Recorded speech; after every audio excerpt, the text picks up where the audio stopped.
Alright, and we are back for our second match with green-red tokens. I like this hand a lot. It's got Dino Charge in it, which is kind of a good start because now we can, all we need to do is kind of work towards building up an army. Young Wolf is a pretty good creature to be able to go on turn 2. We have a Colony Garden to at least get a creature going on. We have a Thermo Alchemist to keep chipping away. It's not the best hand, but it's certainly not bad. Looks like we're up against some kind of blue-black control deck, which Edict effects are probably not going to work against too well. So that should be interesting. I guess my opponent could be thinking I'm on Boggles. I really don't know. Maybe they're just pausing. Alright, and we're going to attack for 0. It's all about sending a message. We need to send the message that we are not going to take blue-black's crap. And whatnot. So, Flame Slash is pretty much dead. Unless it's blue-black flicker, Flame Slash is as dead as it probably could be. So that is something to consider. Alright. Preordain. Only sandbar. Okay, so it looks like Flame Slash is not dead. Looks like it's actually blue-black flicker, which is somewhat of a better matchup. Drawing the second Flame Slash there is not terrible. So, the question here is, do I play Thermal Alchemist or do I play Nest Invader? I'm going to play Nest Invader because I have Dino Charge. I just want to flood the board with as many dudes as I can.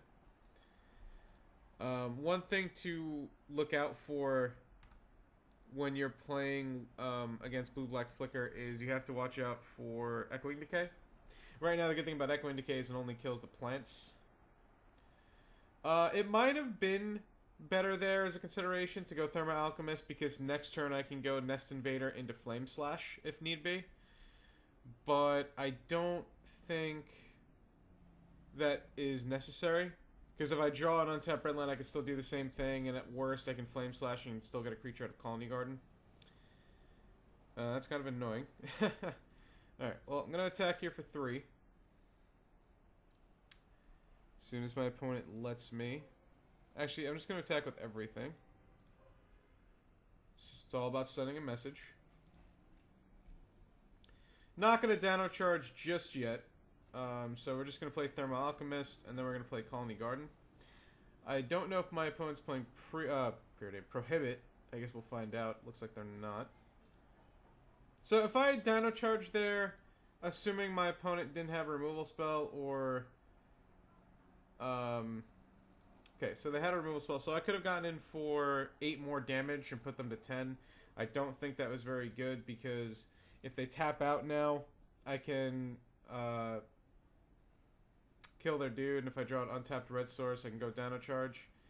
And that would be ping him twice down to 16, 2, 4, 6, 8, 10, 11. I put him down to 5. Wouldn't be bad.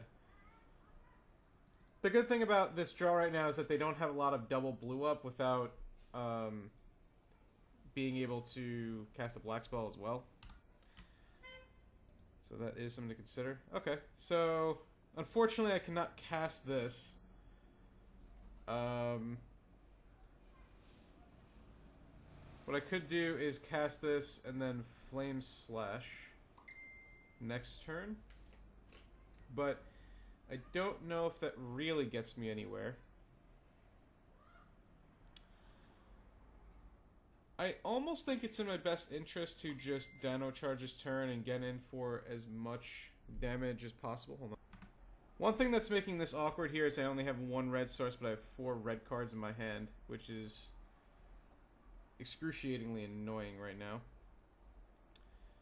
But I think I'm just going to... Let's see. Yeah, I think I'm just going to ping my opponent and kill the Seagate Oracle and get that card out of the way. And unfortunately, I don't really get to use my mana effectively, which does suck a lot, but such is life. One card that you might think could benefit in this deck is Goblin Bushwhacker, but the problem is double red is actually a lot harder than you may believe. Reckless Bushwhacker, on the other hand, would be great, but sadly that's an uncommon. We don't live in the world of uncommons and Pauper. Not just straight uncommons, anyway. So here comes another Seagate Oracle.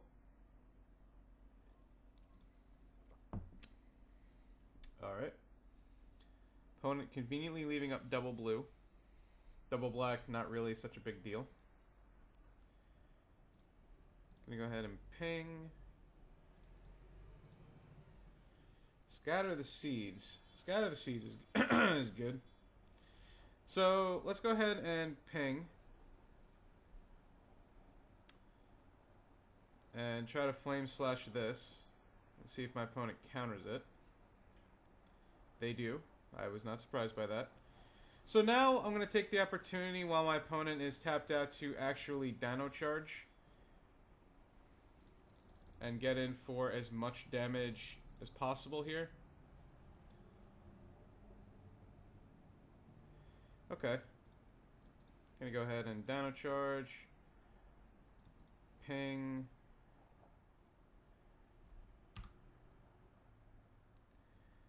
And pass the turn, getting in for 8, putting my opponent to 6. And so now another Dino Charge or Raid Bombardment, or just if they don't deal with Thermo Alchemist over the course of a bunch of turns, never mind. Go ahead and pinging them again, so they go to 5.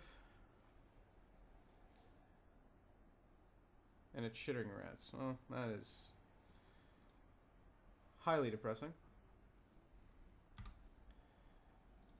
Alright, so I'm going to attack here and then just unload my spells. My opponent is going to block. I can't imagine they're not going to. Might as well just get that over with, and then we'll go ahead and play Mogwai Marshal. 3, 4, 5. And play Scatter the Seeds, and I'm all tapped out. But I can't F8 because of this little bastard. But such is life. So that was interesting. My opponent evolved the Mole Drifter but did not use Ghostly Flicker, and then is preordaining and put bottom, which is cute. It looks like, I guess they just completely bricked on Mole Drifter. I guess they don't have the Ghostly Flicker in their hand, and that's exactly what they were looking for. And they have an Unearth for the Seagate Oracle. Okay. And another Preordain. Jeez. So much card draw. And they topped and bottomed, which is interesting. So, Raid Bombardment, Might of the Masses. Even Sprout Swarm would not be bad here. But those cards, along with Down Charge, win the game. A land does not win the game. So, we're going to go ahead and attack and put my opponent to 1. My opponent's probably going to kill this little guy. Yep, not surprised by that. So, just gotta put my opponent to 1 here, and then hope that they don't have enough spells. The good thing is, my board completely blanks any amount of Chainer's Edicts that they have. Oh, Radiant Fountain. Okay, that screws things up. Man. Is that 4 Seagate Oracles? Oh, no, that's 3 Seagate Oracles. I thought that was 4 because they unearthed this one, but... yeah. Probably have some amount of counterspells at this point. Well, I do have 5 creatures able to attack, so I guess just gotta go for it. And see what my opponent does. If they have a kill spell, they'll kill a guy and they'll go to 2. If they have a Ghostly Flicker, there's nothing I can do about that.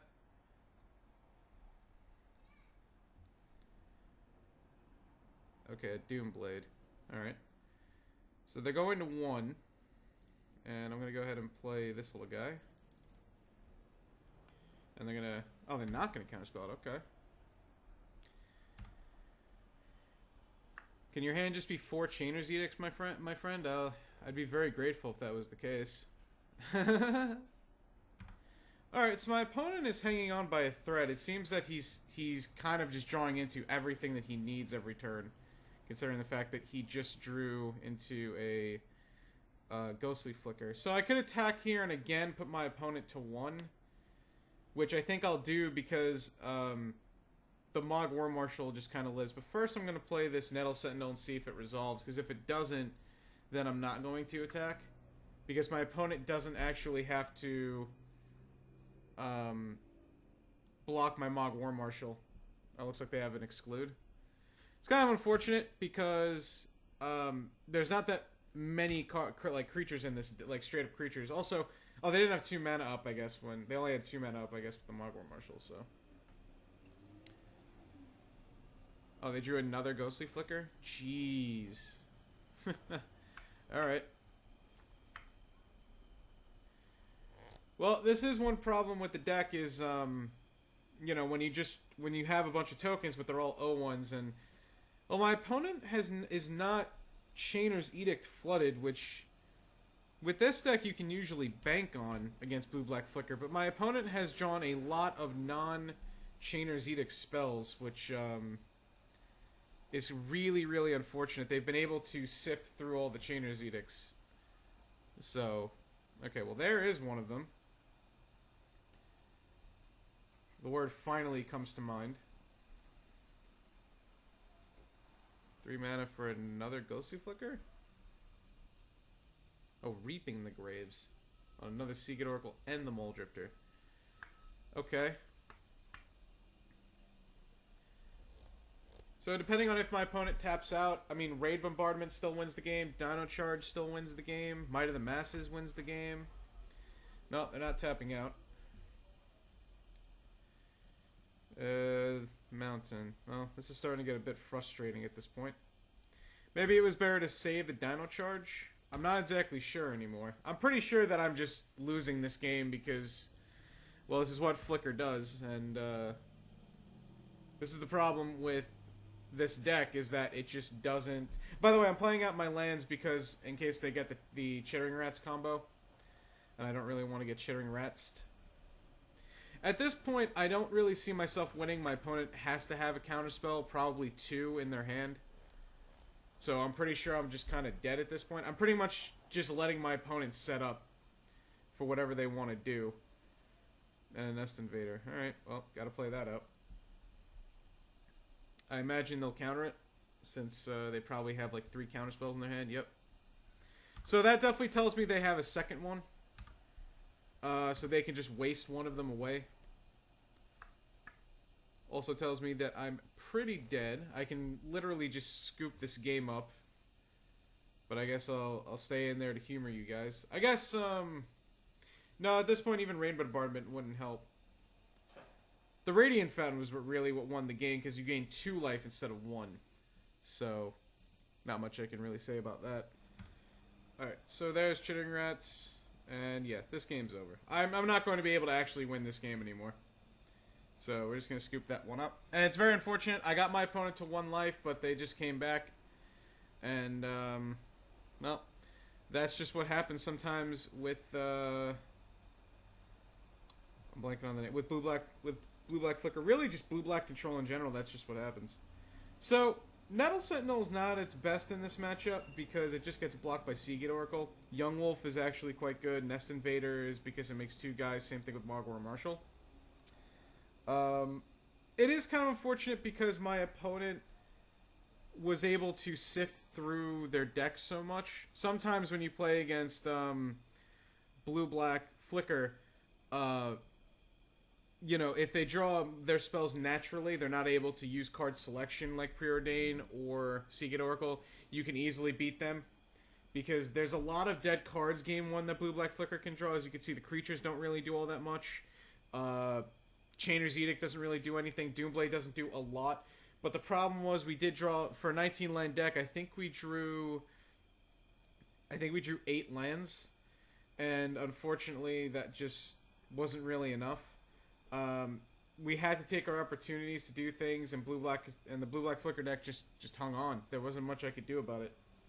So I'm just going to take out a couple of Nettle Sentinels. I'm going to take out a Flame Slash. If the Flame Slashes were Lightning Bolts there, they wouldn't have gone to the head, so it wouldn't really have made a difference. So that's something to consider. Well, this hand's not good, but I have to keep it for one reason, and that is because Spider Silk Armor is in the hand. So, I have Nausea Protection, or, I don't remember what the other one's name is. It escapes me. Now, the thing is here is, I'm going to go Rugged Highlands, and the reason is, well, 1, because it's coming to play Tapland, so I might as well do it. Number 2, Okay, so I drew Nest Invader. So what I can do now is I can go Nest Invader, and then next turn I can cast Spider Silk Armor and go Gruul Turf. So that actually kind of worked out. The problem was I couldn't go Mog War Marshal and do it. Alright. Sky of the Seeds is good. So here we'll just go Spider Silk Armor. We'll return... I'm going to return the Mountain because I want the lands to come into play untapped, because then next turn... Oh, I guess I can't really cast Sky of the Seeds, but still. Brings in Stormbound Geist. Okay, so he's basically just a blue-black control deck now at this point. So we're just going to go Marshal. That's pretty much what I have to do. And we'll just pass the turn. I can't F8 because I have Sky of the Seeds. So the funny thing is I could double block. But I'm not going to. I'm probably actually going to let one of these Mog War Marshals die. To be honest with you. And kill the Seagate Oracle, but I'll save the other one. Because I don't really care about this card because it can't block my dudes. So there is no point in really caring about it. And I guess I can't scatter the seeds if I do that, which kind of sucks, but I think saving one of them is just better. Especially if I draw a untapped green source, I'll be able to cast it, and if I can't, well, such is life. Pyroblast is good. Pyroblast is okay, so we're going to get in Pyroblast, and then we'll get in for 3. And we'll say go. And now I guess I can counter a Mole Drifter if I really want to. We'll find out. Another Seagate Oracle. Man, Seagate Oracle is such a good card against this deck. It's not the fact that it's a 1/3, it's the fact that it draws a card. And a Preordain. Yep, I don't care about that. Let's see what he does. Does it get the good old top? Nope, bottom, so it's at least bottom one. No, it taps the other. An untapped black source. Alrighty. Of course. Of course. Not only is this, in my opinion, a bad matchup, but I also am just getting trolled right now. Gonna go ahead and tap the Mog War Marshal, make him feel special. And we'll go Sky of the Seeds, attack for 3, and pass the turn. Now, unfortunately, I don't have Pyroblast up, but such is life. What are you gonna do? So, third Seagate Oracle, and my opponent did not play anything. They just left up 3 mana, which is interesting. Another mountain. Alright, well, I'm going to play out that mountain. 19 lands, draw 5 lands, which is unfortunate. In the first 13 cards, drawing 5 lands is pretty unfortunate. And my opponent drew 1 of the Echoing Decays. I think they only play 1, so... Or at least most lists that I've seen only play 1, so that is quite unfortunate. And they're going to Hydroblast. Be interesting. Alright, and just gotta say go. Nothing else I can do. I think in a 19 land deck you should really stop at like 3 mana. I could be wrong. Could easily be wrong. But I don't know. I think that this is a bad matchup. In combination, I'm getting extremely... Well, not extremely, but I'm getting quite unlucky. Gonna go ahead and Pyroblast that. I doubt my opponent has Negate. I am very wrong. They have Hydroblast. They did bring in Hydroblast. So now they get back Echoing Decay, and I think if I draw another land and they Echoing Decay my tokens, that's pretty much all she wrote. Young Wolf. I honestly don't think I can win anymore. But I guess if there's some extremely crazy scenario, I could try. See, like, I can't even really attack here, and here's why. They can literally just double block a token. Or if I attack with Mog War Marshal, they can just double block, and then they'll be able to kill all of my dudes. So I guess what I can do is I can attack and get in for 2. But I have, what, 7 turns left to win the game, and I don't see myself doing it. Oh, he chose not to take. He chose to take less damage. That's interesting.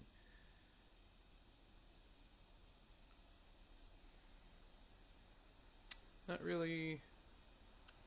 Trying to think of what more, like, I know what series of draws I can have to win the game, but it takes my opponent having like 7 lands in hand. Oh, well, that cuts my clock in quite half. Now what is it? 5 turns instead of 7, I think. Well, there's Dino Charge, but that unfortunately doesn't really help. Well, might as well get in there.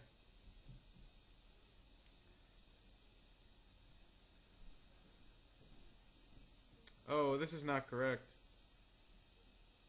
I don't like that play. They could have easily just gotten Echoing Decay after. I guess my opponent just wants to take less damage. I could Dino Charge here to kill both of their dudes.